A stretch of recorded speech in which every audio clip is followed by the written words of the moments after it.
d'être présent avec nous ce midi pour le webinaire jeconcilie.com dans le cadre de notre programmation des Journées de la persévérance scolaire 2025. L'équilibre études-travail, vie personnelle des jeunes, c'est un sujet qui touche la concertation de la table éducation Outaouais depuis plusieurs années maintenant. C'est important de s'y attarder afin de mettre en place les meilleures conditions de réussite pour nos jeunes qui, rappelons-nous, seront la société de demain. Depuis quelques années déjà, nous déployons le projet Employeurs engagés pour la réussite éducative qui, en plus de l'accompagnement des employeurs, offre des ateliers en conciliation études-travail, vie personnelle aux jeunes et aux adultes en formation. Sans plus tarder, j'aimerais vous présenter nos deux conférenciers de ce midi.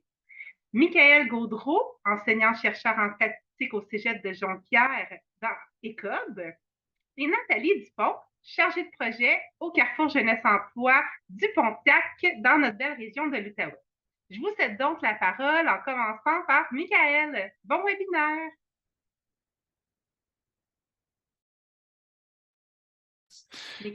Je vois que mon micro était fermé, c'est toujours ça qui arrive. Alors, merci beaucoup, Janie. Très content d'être avec vous aujourd'hui. En fait, je suis enseignant-chercheur en statistique appliquée à l'éducation. Je m'intéresse au parcours scolaire, à la conciliation études-travail, donc à la réussite des jeunes en général, particulièrement des jeunes vulnérables. Et je viens vous parler aujourd'hui de l'outil Je Concilie et de son utilisation dans un contexte scolaire. Alors, je vais vous partager mon écran. J'ai une présentation à vous faire. Je vais m'assurer de bien voir. OK.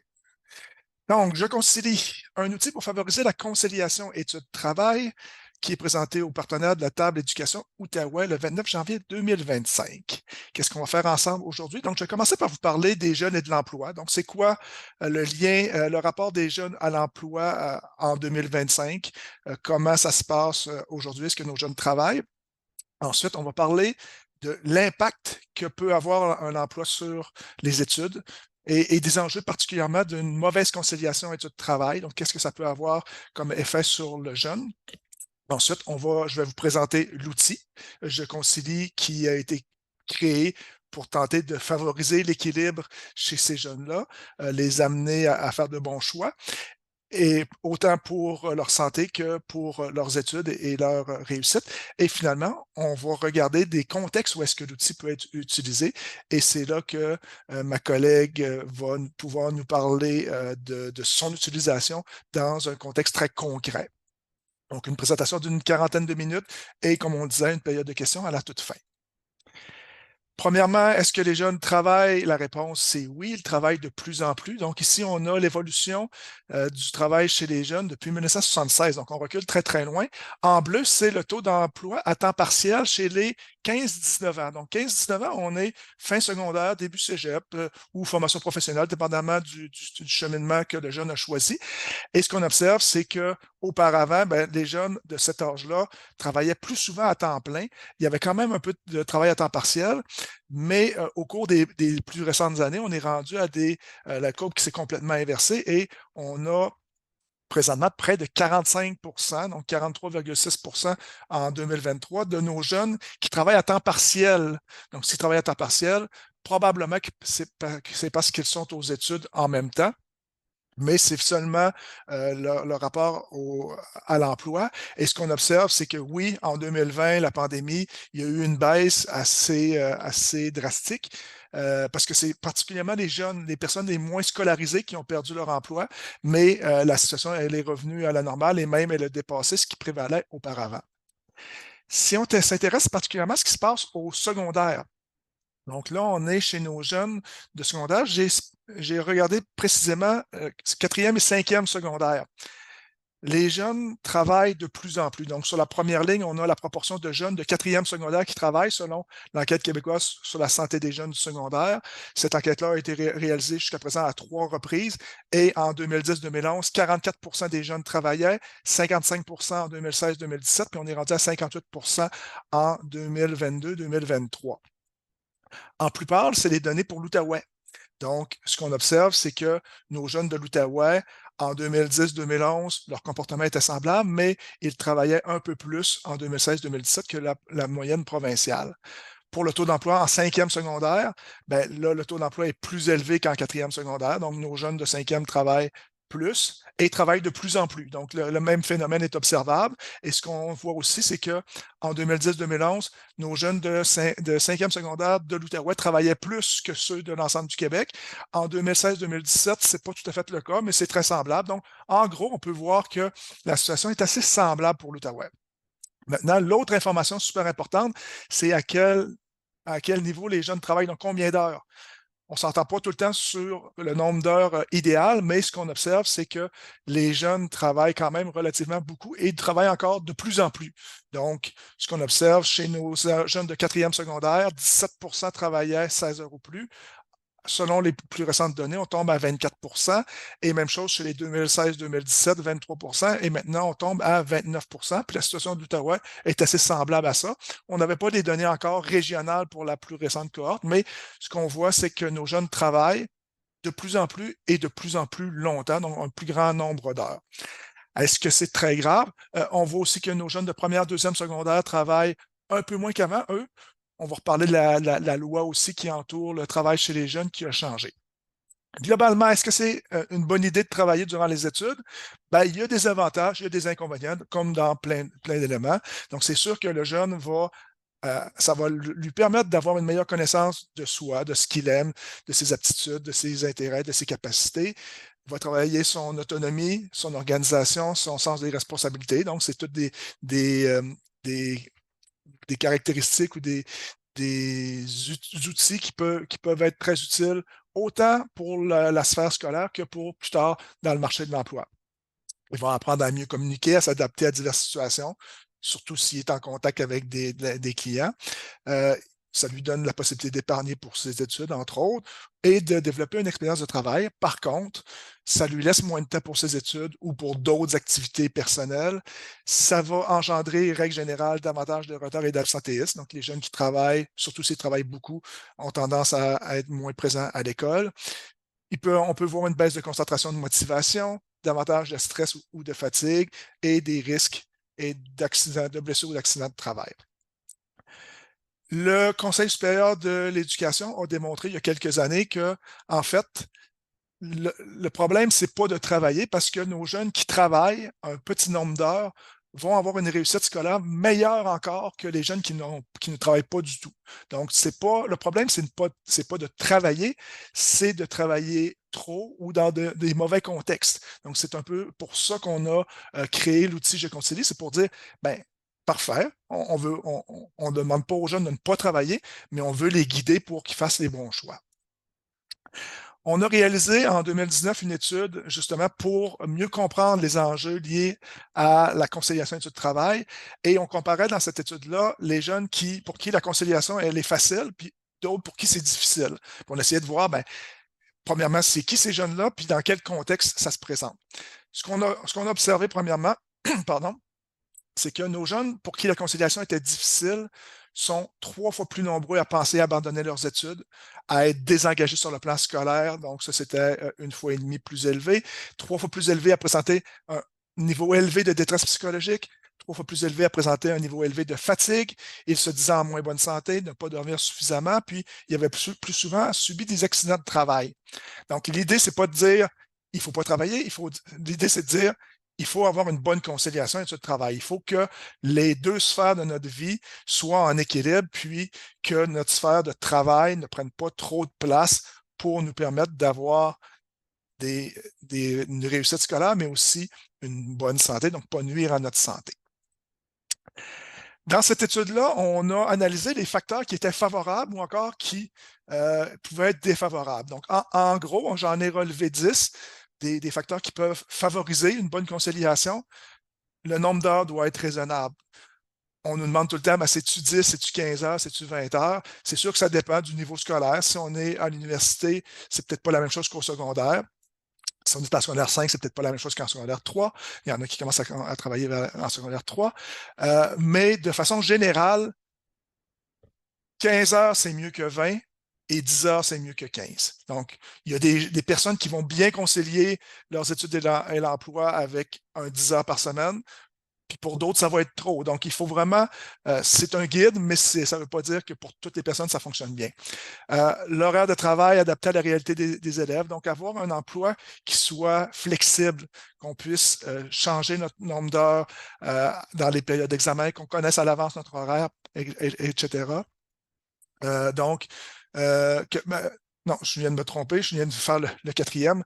Le 2, c'est plutôt de ne pas travailler trop tard le soir, avoir un horaire qui soit vraiment, qui suive le rythme scolaire, pas trop d'heures non plus durant la semaine. Donc, la nouvelle loi aussi précise qu'on a maximum 17 heures par semaine, mais maximum 10 heures pendant les jours de semaine. Donc, ça, c'est à prendre en considération. Avoir au moins une journée de congé par semaine, donc ni d'études, donc pas d'école et pas de travail, c'est favorable à une meilleure conciliation.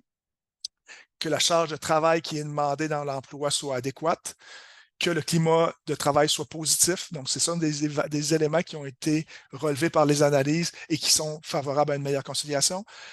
Que la personne ait une bonne gestion, une bonne planification de ses responsabilités familiales, si c'est le cas. Donc, il y a quand même des jeunes, davantage cégep université, mais quand même qui ont des responsabilités familiales. En formation professionnelle, formation générale des adultes, c'est quand même plus fréquent. Possibilité de modifier sa situation d'emploi au besoin. Les jeunes qui doivent travailler par obligation parce qu'ils sont responsables de leur subsistance ou pour payer leurs études, c'est beaucoup plus difficile de concilier quand ça ne va pas parce qu'on ne peut pas réduire nécessairement le nombre d'heures, on a besoin de cet argent-là, c'est que ça va avoir une incidence. Ceux qui vont valoriser l'éducation puis qui vont être encouragés à poursuivre leurs études, c'est plus facile aussi de trouver un équilibre. Et quand on sait pourquoi on fait quelque chose, pourquoi on est sur les bancs d'école, c'est plus facile de s'investir aussi. Donc, ce sont des éléments importants. Donc, dans l'outil Je concilie, ben, ce sont des éléments qu'on mesure et on donne des conseils par rapport à ces différents éléments-là pour essayer de trouver l'équilibre. L'outil Je concilie a été créé au départ en 2014, donc ça fait quand même une dizaine d'années que l'outil fonctionne. Et en 2024, on a fait une mise à jour de cet outil-là. On l'a retravaillé. Ce qu'on voulait, c'était de pouvoir sensibiliser les jeunes aux enjeux du travail durant les études, leur fournir des conseils pour favoriser un meilleur équilibre et permettre d'initier un dialogue avec une personne significative. Par exemple, un intervenant qui rencontre un jeune dit Ah, ben, tu pourrais faire le questionnaire et on pourra en discuter de tes résultats par la suite. Mais aussi, ça peut être un parent ou même un employeur qui pourrait utiliser cet outil-là pour susciter un dialogue. Le questionnaire, on l'a revampé, donc on voulait quelque chose de concis. On nous a dit, ben, l'ancien questionnaire était un peu long, donc 30 questions, ça se fait en moins de 10 minutes. Et on a mis à jour le contenu en fonction des enjeux actuels. Tantôt, je vous parlais de la nouvelle législation sur l'emploi à 14 ans. À 16 ans aussi, il y a des petites contraintes, donc je vous en reparle tout à l'heure. Une fois qu'on a fait le questionnaire, on reçoit un bilan personnalisé, donc 13 points de vigilance avec un petit point d'exclamation s'il y a peut-être des enjeux par rapport à cet élément-là et des conseils, donc des messages de rétroaction, de sensibilisation diversifiés, des références vers des outils externes et le bilan qui est téléchargeable ou imprimable. Donc, c'est comme ça qu'il a été développé. Un site web qui aussi offre des informations supplémentaires. Donc, il y a le questionnaire Je concilie, mais sur le site Je concilie, il y a des informations autant destinées à l'étudiant qu'à son entourage. Donc, je vous en reparle tout à l'heure. L'ancienne loi disait, si on a moins de 18 ans, on ne devrait pas avoir des tâches qui dépassent nos capacités. À 16 ans, pas le droit de travailler durant les heures de classe. Et la nuit, on devrait être à la maison, donc entre 23 heures et 6 heures. Puis, à moins de 14 ans, ça prenait un consentement écrit des parents. Maintenant, depuis la nouvelle loi, ce qu'on avait avant, ça reste, ça demeure, mais en plus, on ne doit pas travailler plus de 17 heures, dont 10 heures du lundi au vendredi. Et si on a moins de 14 ans, normalement, on n'a pas le droit d'avoir un emploi, sauf dans certains domaines très spécifiques qui sont précisés. Et ça prend encore là le consentement parental si on est dans ces domaines-là. Entre autres, si on est un jeune acteur ou donc il y a quand même des cas d'exception. L'outil s'adresse à qui? Donc, premièrement, il s'adresse aux jeunes qui occupent un emploi. avec ou sans enfants à charge. Donc, s'ils ont des enfants, ben, il y a une section particulière où on va les questionner pour bien comprendre leur situation. L'objectif, c'est de les amener à remplir le bilan puis à se poser des questions sur leur situation. Est-ce que ça va bien? Est-ce que ça va moins bien? Puis si ça ne va pas, ben, qu'est-ce qu'on pourrait changer? Le questionnaire s'adresse aussi aux élèves qui n'ont pas encore d'emploi. Donc, dans la version antérieure, il s'adressait seulement à ceux qui avaient un emploi. Puis, il y a des milieux scolaires qui nous disaient, ben, nous, on veut l'utiliser dans les classes, mais j'ai la moitié de mes jeunes qui travaillent, l'autre moitié ne travaille pas. Donc, quand ils arrivent pour remplir le questionnaire, ils ne trouvent pas leur compte. Donc là, ce qu'on a fait, c'est qu'on a dit, ben, OK, il y a le questionnaire pour ceux qui travaillent, mais il y a aussi un site web qui fournit plein d'informations pour faire des choix éclairés si on veut aller vers un travail éventuellement. Donc, comment bien choisir son employeur, son type d'emploi, justement, donc à quoi il faut faire attention quand on choisit notre emploi. On s'adresse aussi aux personnes qui entourent le jeune. On l'a dit tout à l'heure, on veut susciter une réflexion, des interactions. Donc, ça peut être des intervenants, des enseignants qui pourraient consulter la section intervenants, j'y reviens, ou encore des parents qui voudraient pouvoir discuter avec leurs jeunes. Donc, des fois, quand on est le parent, ben, ce n'est pas toujours facile de dire on ne connaît pas tout à fait les lois, on ne connaît pas tout à fait la réalité actuelle du marché de l'emploi, mais quand on a un outil, ben, ça nous permet de dire les bonnes choses, puis de parler avec un bilan qui est une base pour dire ben, moi, je percevais que ça ne fonctionne pas, ton bilan semble dire que ça ne va pas, est-ce qu'on pourrait changer des choses? Je pourrais t'accompagner là-dedans. On va regarder maintenant le site web rapidement. Donc, si vous allez sur jeconcilie.com, vous entrez, vous avez deux choses.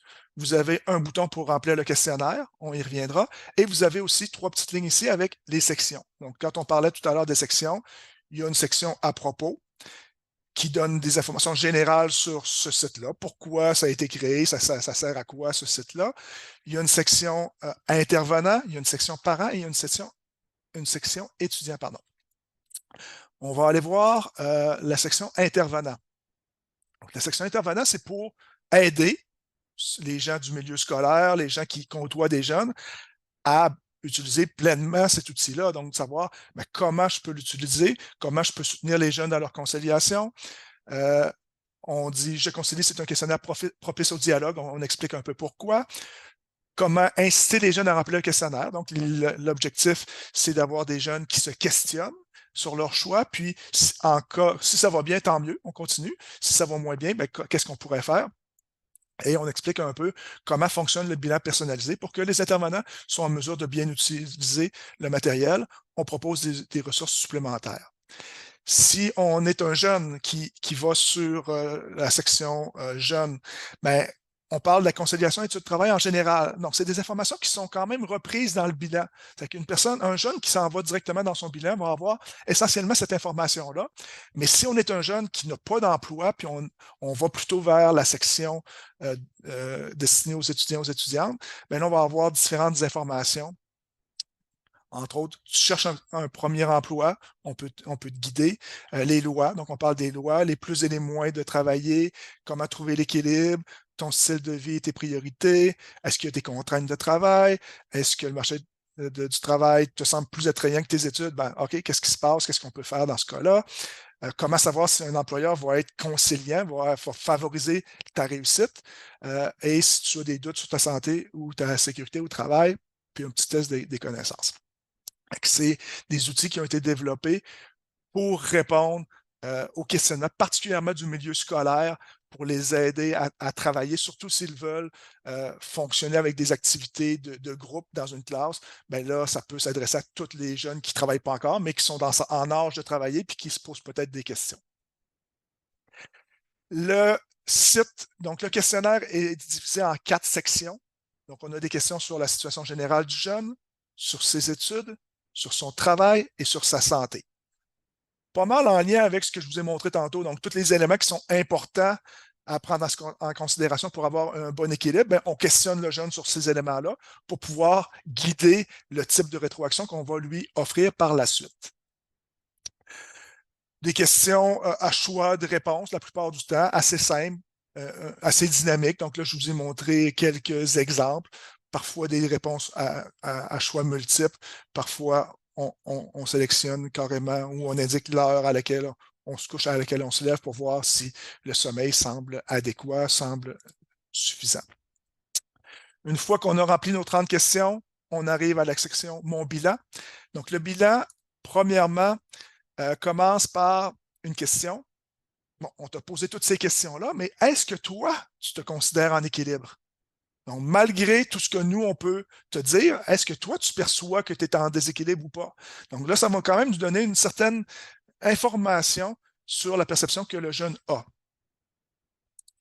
Ensuite, on va lui dresser une espèce c'est une espèce j'ai un gauge, je ne sais pas en français, là, mais on va lui dire, si c'est en vert, ça veut dire qu'il n'y a à peu près pas de dimension pour laquelle tu es en situation préoccupante. Donc, ta conciliation études-travail semble très, très bien fonctionner. Continue comme ça.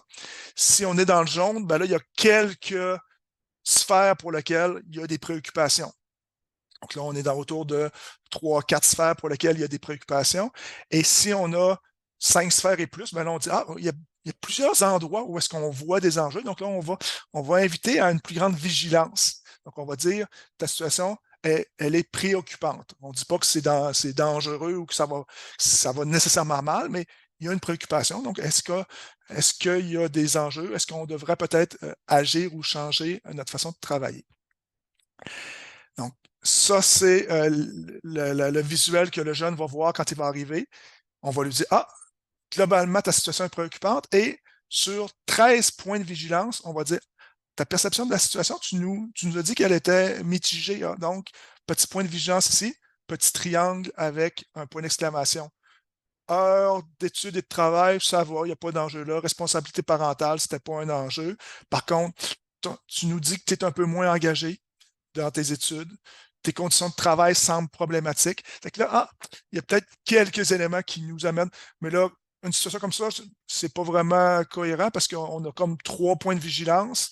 Donc, on ne serait pas dans le rouge, on serait plutôt dans le jaune si on avait vraiment ce portrait d'étudiant-là. On dirait, globalement, tu as comme 3 petites places, mais en général, tu as des crochets verts partout. Ça va assez bien, mais on va quand même vérifier que ça va vraiment bien. Si on avait eu juste 2 points d'exclamation, on serait dans le vert. Donc là, c'est déséquilibre ou encore équilibre ou encore situation qui est favorable ou plus ou moins favorable. Une fois qu'on a ça, on reprend chacun des 13 éléments que je viens de vous montrer là et on explique un peu c'est quoi, puis on donne des conseils. Donc là, on dit perception de sa situation générale. Les réponses que tu as fournies suggèrent que tu rencontres quelques difficultés à combiner les études et le travail. Puis un petit plus, on va te donner des informations supplémentaires, des conseils, des références. Donc, c'est là que ça se trouve. Et le jeune peut décider de dire, lui, ça va bien, je ne vais pas voir plus loin, ça me convient, ou encore pour aller cliquer pour essayer d'avoir davantage d'informations sur, OK, mais qu'est-ce que je peux faire si je suis dans une situation qui est préoccupante ou un peu plus précaire? Une fois qu'il va cliquer sur le petit plus, par exemple, ici, j'ai le choix de carrière, on parle des aspirations scolaires et professionnelles qui correspondent à ce que tu souhaites atteindre au cours des prochaines années. Puis on dit, si tu as des aspirations bien définies, ça permet de donner du sens à tes études et de fonder la motivation nécessaire pour persévérer et t'engager. Donc, on explique un peu pourquoi c'est important, cet élément-là. Et on donne ici, explore par toi-même divers choix de carrière. On donne des références qui peuvent aider à définir son choix de carrière. C'est un petit peu le fonctionnement général. Pour terminer, donc avant de passer à la période d'échange avec Nathalie, l'outil peut être utilisé un à un. Donc, on rencontre un jeune dans notre bureau, il nous dit qu'il travaille, il pense que ça peut être une incidence, on peut lui inviter à remplir le questionnaire, puis on va regarder son bilan ensemble. Donc, ça peut être une façon d'utiliser un à un, particulièrement si on est un intervenant. Ça peut être utilisé dans le cadre de rencontres de groupe. Donc, ça peut être fait par un enseignant, ça peut être fait par un intervenant qui vient dans une classe puis dit, on va tous le faire, on va tous avoir notre bilan, puis on va se poser quelques questions ensemble. Puis s'il y en a qui sont en déséquilibre, on va essayer de voir, est-ce que globalement, c'est correct? Est-ce qu'on pourrait se poser des questions en groupe à ce niveau-là? Lors des rencontres avec des parents, on vous l'a dit, le parent connaît bien son jeune, on peut inviter les parents, premièrement, leur faire connaître l'outil, et dire, ben, si vous voyez que votre jeune semble en déséquilibre, semble fatigué, il semble stressé et il a un peu moins d'intérêt pour ses études, puis il travaille quand même un certain nombre d'heures, peut-être que tu pourrais remplir Je Concilie. Puis ça n'a pas besoin d'être 20 heures. Un jeune à 10 heures peut être en déséquilibre. Donc, ce n'est pas nécessairement 15, c'est un guide, mais en bas de 15, on peut être en déséquilibre aussi. On peut faire valoir donc, dans la communauté, dire je vais diffuser plus largement cet outil-là pour amener nos partenaires, amener des gens qu'on connaît à l'utiliser, ou on peut utiliser justement le cadre des GPS pour dire c'est un bon moment pour faire connaître cet outil-là. Je cesse mon partage. Merci beaucoup, Michael, pour cette présentation-là de l'état de situation de l'Outaouais, mais également de la plateforme Je Concilie. Maintenant, Nathalie, est-ce que tu pourrais nous dire comment toi, tu mets ça concrètement, la plateforme Je Concilie? C'est quoi les actions et dans quel contexte? Ben, bonjour tout le monde et merci Michael d'avoir travaillé si fort pour ce bel outil parce que moi, dans le cadre de mon travail, je l'utilise énormément. Je travaille dans le Pontiac et je visite les écoles et majoritairement, ce sont les écoles et les employeurs engagés. Alors, dans les écoles, évidemment, je trouve ça bien intéressant de pouvoir apporter un petit signet comme ça que l'outil promouvoit et d'inspirer les gens, les jeunes et d'inviter les enseignants à faire passer le questionnaire en groupe. Moi, je trouve ça super intéressant parce qu'il peut y avoir, Michael présentait ils peuvent comparer leurs résultats, mais ils peuvent aussi amener des solutions en groupe. Donc, certaines personnes peuvent être plus habiles dans certaines choses, donc ils peuvent échanger des bonnes pratiques. Alors, je trouvais ça super important, super pertinent de le présenter dans les écoles, puis aussi de faire l'exercice en groupe. Ça fait pour les enseignants, ça fait comme ça ouvre la conversation à grande échelle. Comme on a tous un petit peu des défis au niveau de la gestion du temps, alors je pense que c'est une conversation qui devrait devenir courante et on devrait être capable ou en tout cas au moins se donner la liberté de proposer des pistes de solutions. Donc, dans le cas de la persévérance scolaire, évidemment, ça s'en vient. Nous, ici dans le Pontiac, on va distribuer le signet et on a déjà affiché quelques affiches dans certains endroits.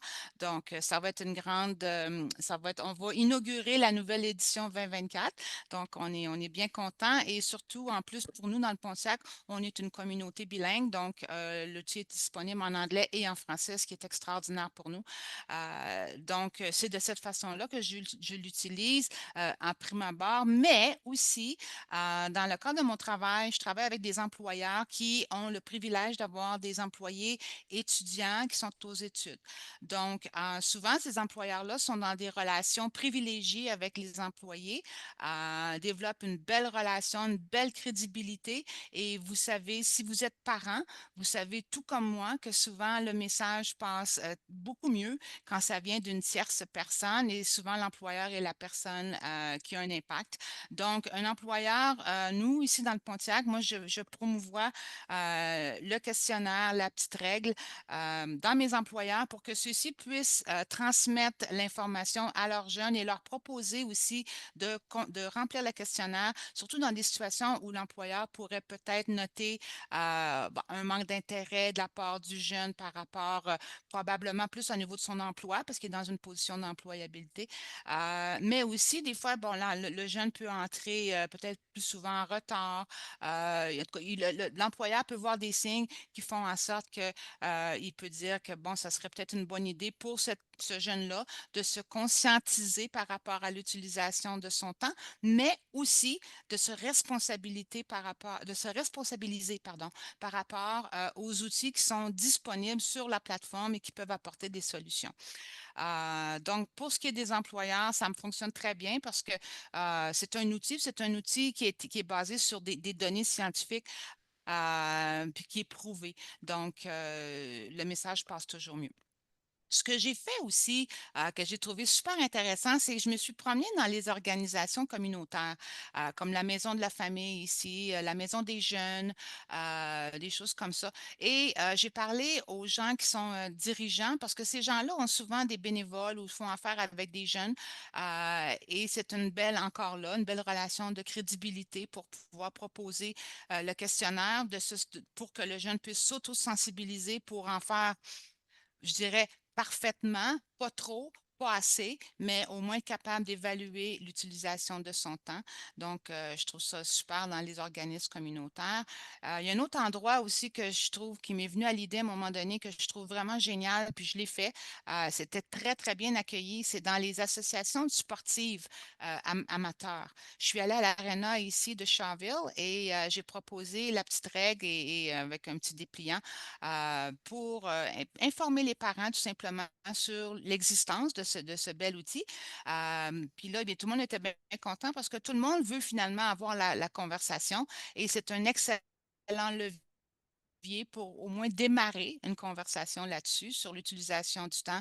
Et parce qu'il ne faut pas se le cacher, dans on parle beaucoup, beaucoup de burn-out et de, je n'ai pas la terminologie en français, mais en tout cas, les jeunes semblent épuisés et je pense que dans la règle et dans la conscientisation et la responsabilisation, il y a probablement un très gros morceau du puzzle pour que le jeune puisse prendre soin de lui et en même temps en arriver à ses objectifs ultimes d'éducation et de travail.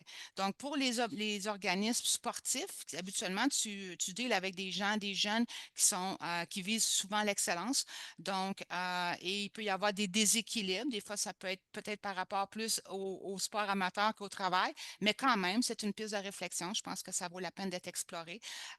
Pour moi, ça a très, très bien fonctionné. Et pour terminer, c'est quelque chose qui m'a été comme c'est arrivé par magie.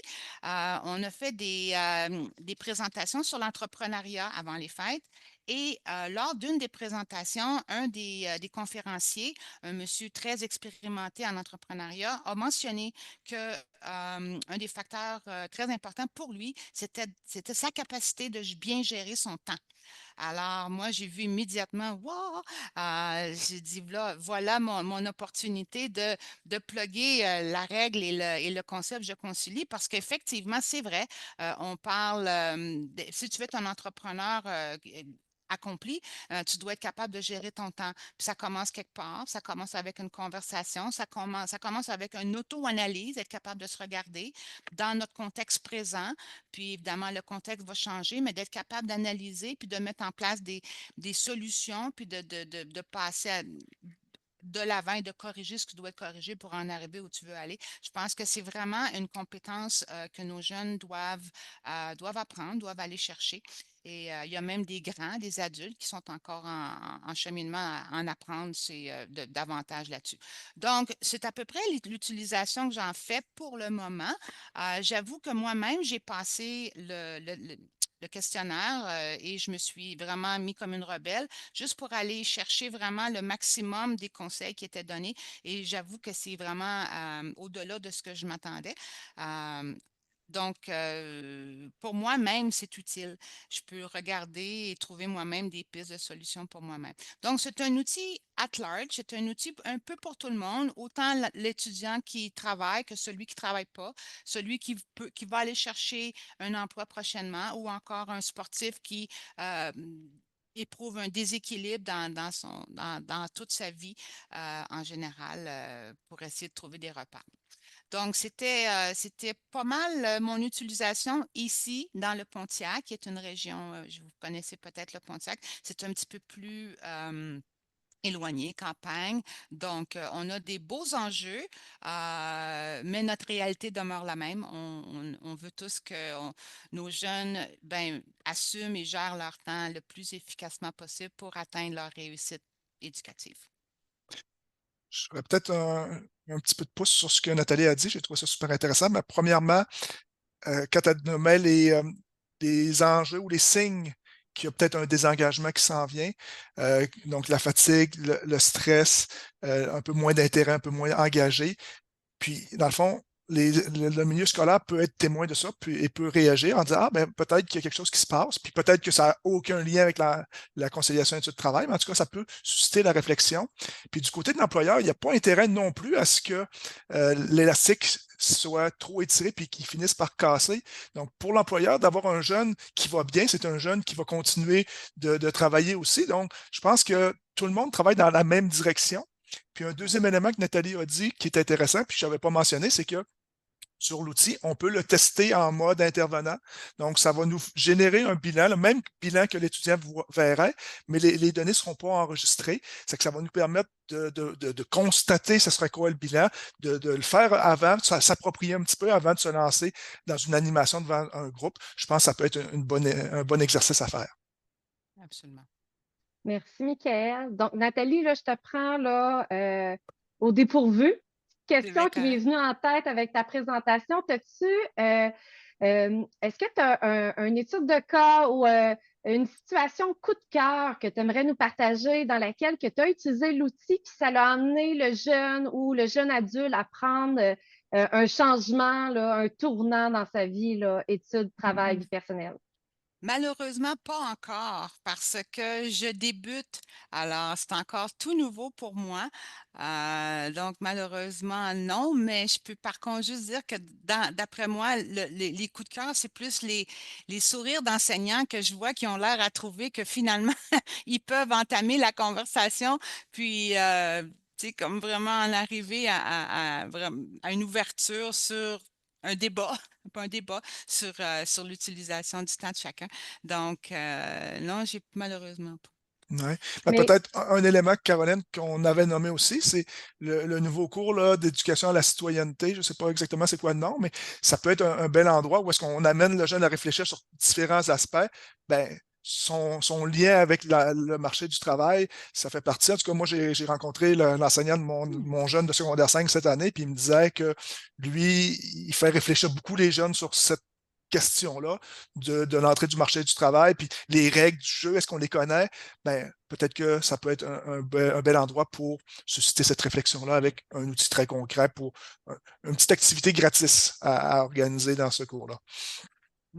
c'est parfait. Bien, merci beaucoup. Donc, on serait rendu à la période des questions. Donc, dans le clavardage, il n'y a pas eu de questions qui se sont soulevées. Toutefois, si vous avez envie là, de peut-être lever la main, prendre la parole, poser une question à Mickaël ou à Nathalie, vous pouvez le faire là, librement.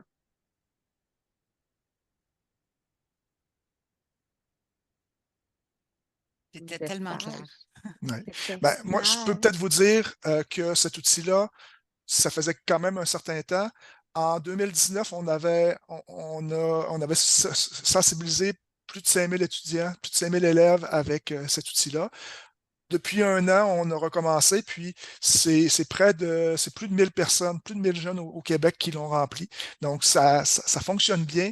Je pense que les jeunes apprécient. On a entendu aussi des petites critiques de dire ouais, il est long un peu ton questionnaire. Ben, on a essayé de le ramener pour que ça soit vraiment plus convivial, mais de garder l'essentiel. On le dit aussi, c'est appuyé sur de la science. Donc, on a des résultats scientifiques qui nous disent hey, ça, c'est important, ça, c'est un petit peu moins grave. Donc, on essaye d'orienter justement le jeune sur les bons thèmes. Puis, c'est toujours de viser l'équilibre.